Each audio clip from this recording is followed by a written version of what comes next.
All right, ladies and gentlemen, we have Sarah Patterson walking out right now. She is 30 years old.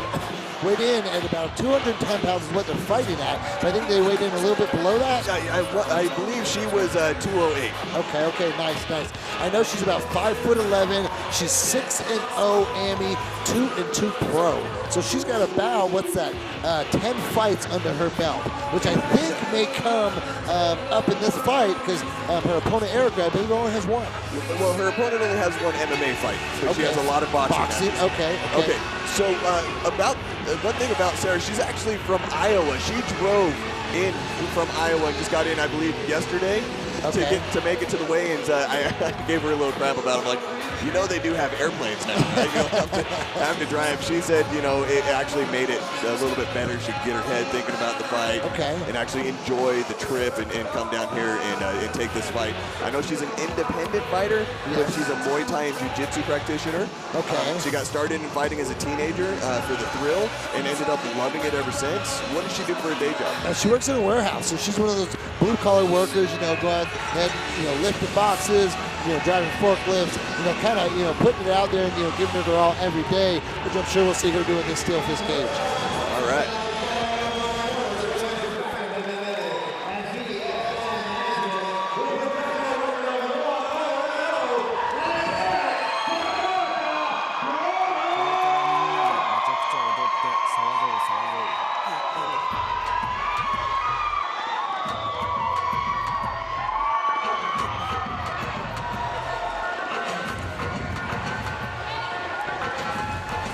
Ladies and gentlemen, we have Erica Grover coming out to the cage right now.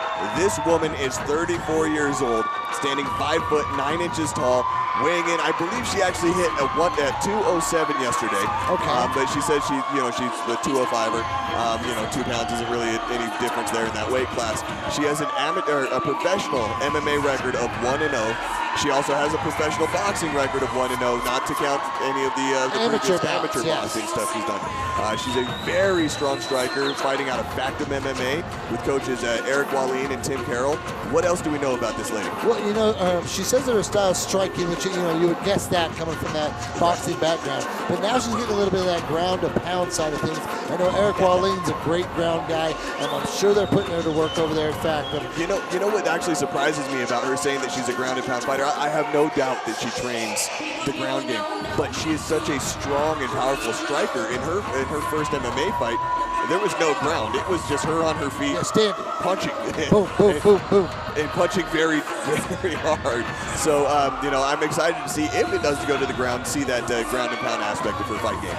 And what does she do for a day job?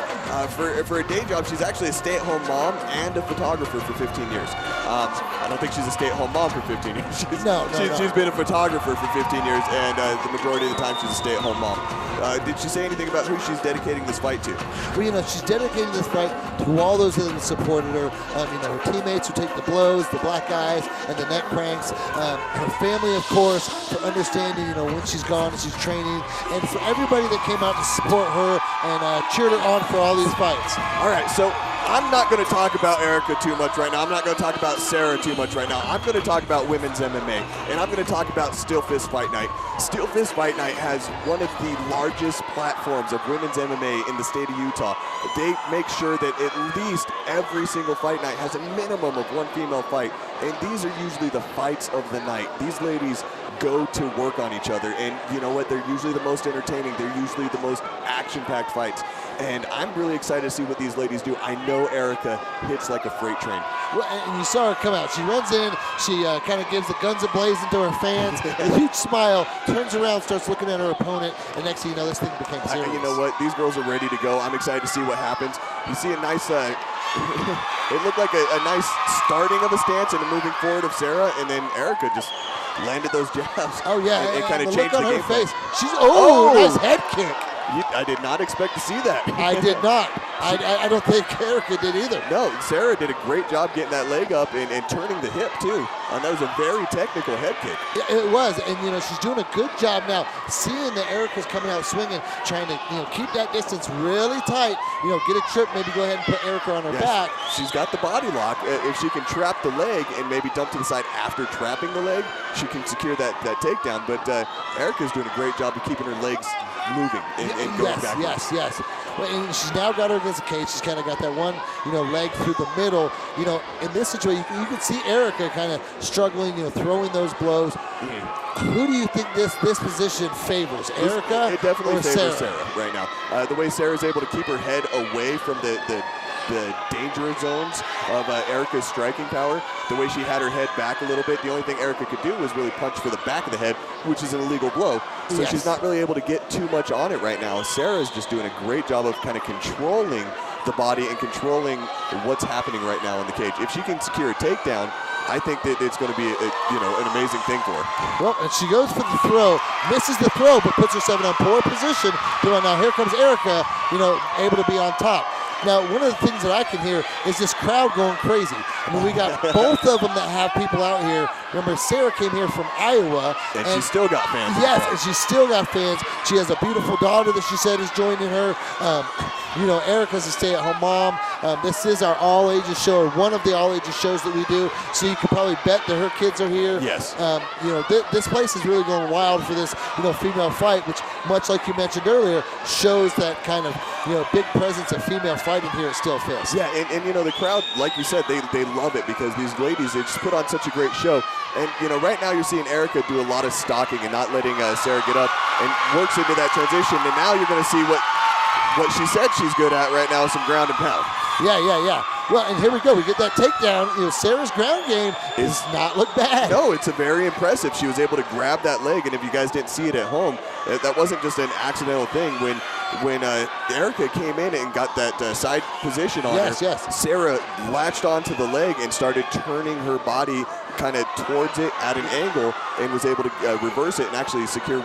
It's actually a takedown. It's not a reversal. No, that's a takedown. That is a takedown. Oh, and you guys might not see it, but the way that she put her knee and pushed off on the head is very uncomfortable for Erica. It's very uncomfortable, and it's one of those things that pushes that gray area of being legal, because if she drops her knee with any speed, it's an illegal knee to the head. But if she sets it slowly, lets it sit there, and then pushes off with it, it's completely legal. Well, and she moved into this mounted position here. Erica's in some trouble sitting here. Erica's got heavy hands, but they're not that heavy when you're on your back. And Erica's actually got some blood coming out of the corner of her right eye, so she's getting hit hard. Sarah puts those elbows. Oh, wow.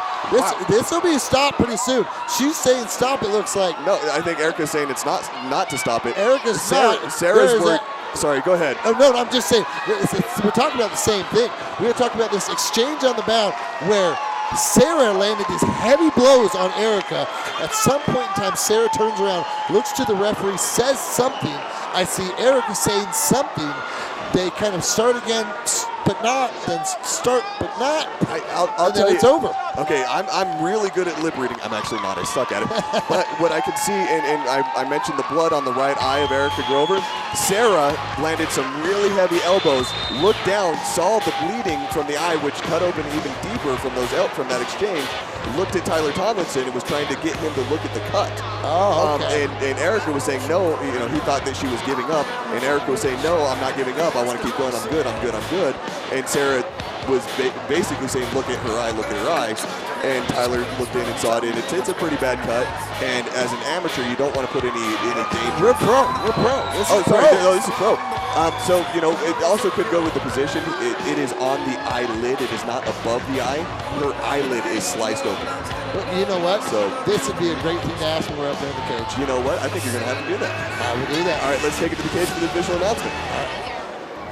And your winner, 3 minutes and 41 seconds into round number 1. Ref stoppage due to verbal tap out. Out of the red corner, Sarah Patterson!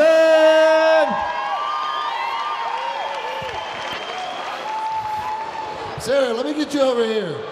Wow, that was beautiful. So, you drove all the way here from Iowa. How long did it take you? About 17 hours. Was it worth it?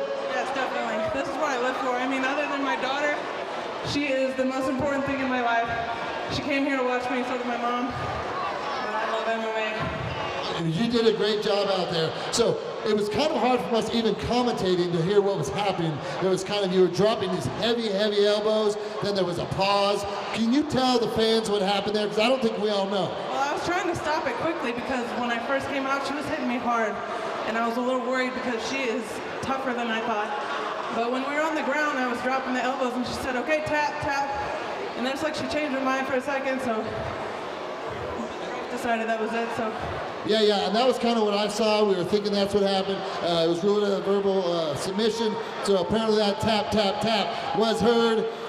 Do you have any fans, family, sponsors, anybody you want to thank, especially coming all the way out here? Right, I don't have any sponsors currently, so anybody that's interested, get a hold of me or John or Pat or Kevin. I was going to say, there you go. There's your opportunity. Sarah Patterson, you can get sponsored all on her.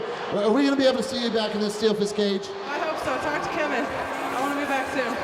All right, fans, you want to see her back in the Steelfist cage, start hitting up Kevin on Facebook. All right, everybody, big round of applause for Sarah Patterson.